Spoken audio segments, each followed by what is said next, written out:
Good morning. I want to make a video on the distinctives of power building. I love the phrase power building. I think it's a great phrase to describe a way to train.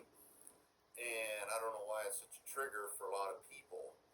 But I first began hearing this term when I started thinking about powerlifting in the mid to late 80s. I'd already been training for a couple of years in high school and ended up competing in powerlifting from 1987 to 1991. And I began to hear the phrase power building being used to describe the training of people like Doug Young and Bill Kazmaier. And these guys had, really big, muscular physiques, and they did a lot of volume, they did a lot of sets, they did a lot of exercises. And so, in addition to trying to be strong, they would really focus on building a lot of muscle. And so, I would like to say, the mantra of power building is a bigger muscle is a potentially stronger muscle, and a stronger muscle is a bigger muscle. So, in a nutshell, I believe that power building is the way you should train as a power lifter in the off season or a bodybuilder in the off season. Now, you know, I think everybody should train the way they want to train, and your goals should be what you want your goals to be. Not everybody, not everybody wants to compete in powerlifting. I used to compete in powerlifting, and I tried to get the best one rep max I could in the squat, bench, and deadlift. But that's not the only way to measure strength. And not everybody wants to compete in bodybuilding. There's really not an objective standard for bodybuilding. One of the arguments I've heard about, power building, nobody's trying to make it a sport, or, you call yourself a power builder like you're a separate kind of athlete from a power lifter or a bodybuilder. And, sometimes people who say this never even competed themselves, and there's no way to objectively measure, bodybuilding. It's subjective. So, but I just wanted to, make a video and try to give a couple of distinctives, way to distinguish, power building from bodybuilding and powerlifting and the training, and how you would define it or describe it. And so, not everybody wants to be super lean and get ultra lean, and there's nothing wrong with it if that's what you want to do. I'm not against it. I'm not even trying to put it down, but it's not anything I've ever wanted to do. But I do appreciate a good physique, and I've always been a little bit concerned about it. Sometimes I would put it to the side or back burner. I was just satisfied with my development in powerlifting. But, especially early on in my powerlifting career, I neglected a lot of hypertrophy training to my detriment. So, so power building is going to involve both strength training and hypertrophy training. Now, there's probably a little more concern about base strength than peak strength with power building.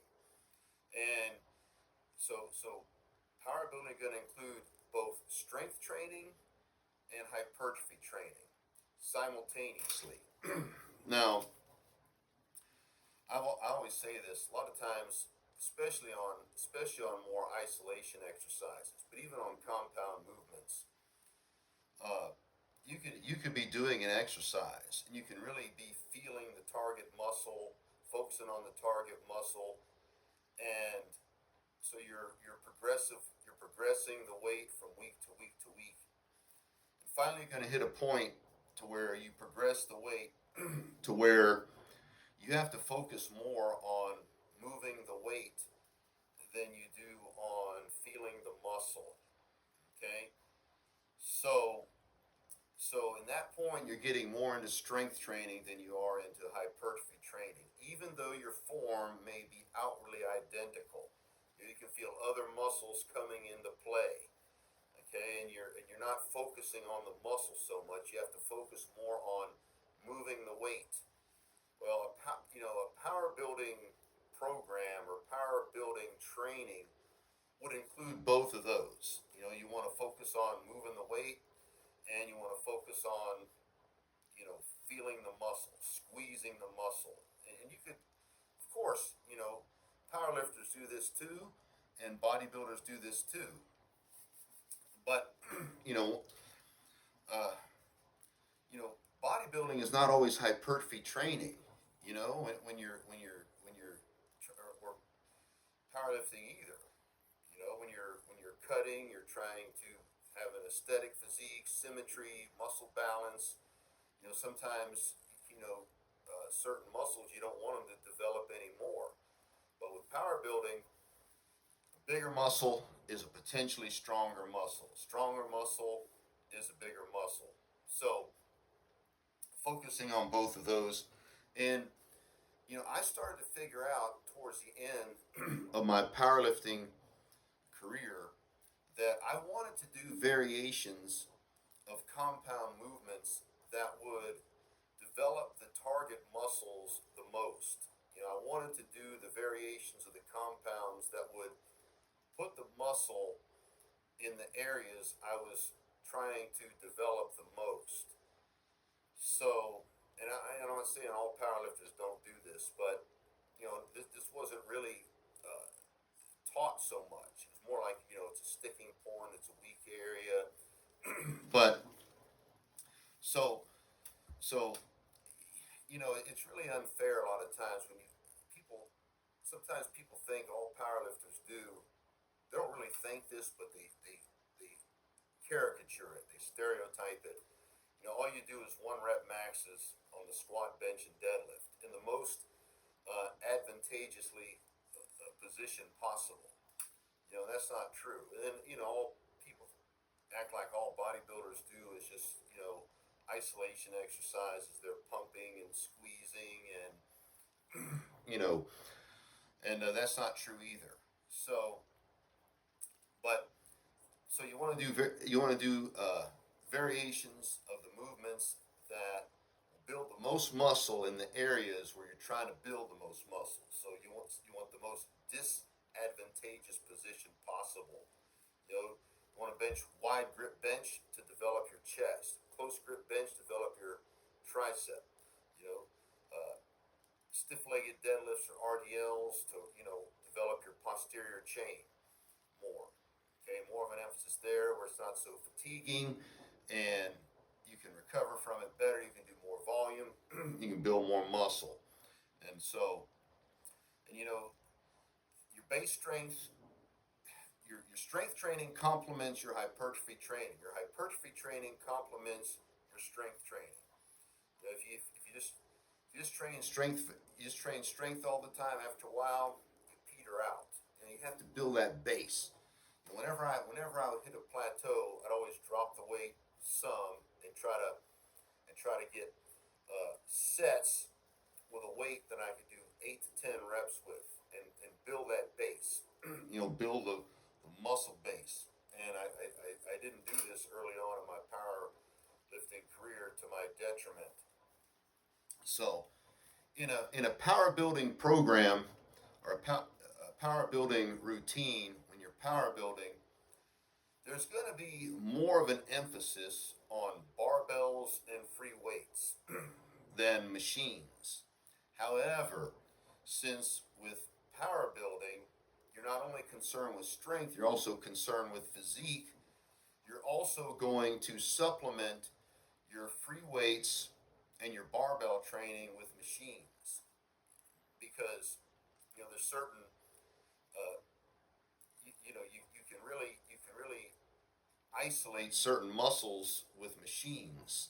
You can really focus on the muscle sometimes with a machine the way you can't with a barbell, because it's so stable.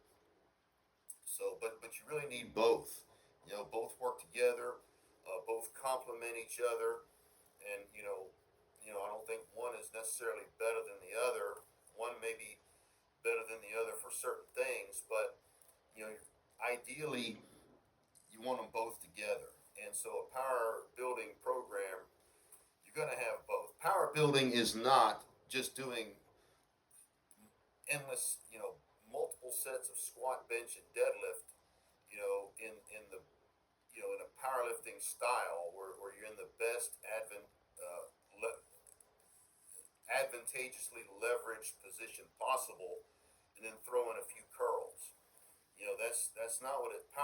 Power building, you're concerned with strength and hypertrophy and physique. Um, bodybuilding, bodybuilding, you're more focused on a aesthetic physique. I would say like a pretty physique. Where power building, you be more focused on a rugged physique. Not super lean, but you want to build mass, you want to build muscle, and you're not going to super cut to compete in a bodybuilding show. You're not super concerned about symmetry and balance, the way a bodybuilder would be. So uh, these are just a few distinctions of power building. A way to, when people say power building, what are they talking about? Are they talking about squat, bench, and deadlift with a few curls?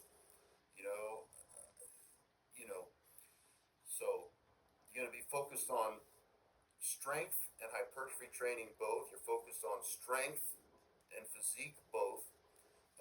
You're going to do variations of the compound movements in a way that builds the most muscle and is not just the best uh, advantageously leveraged position.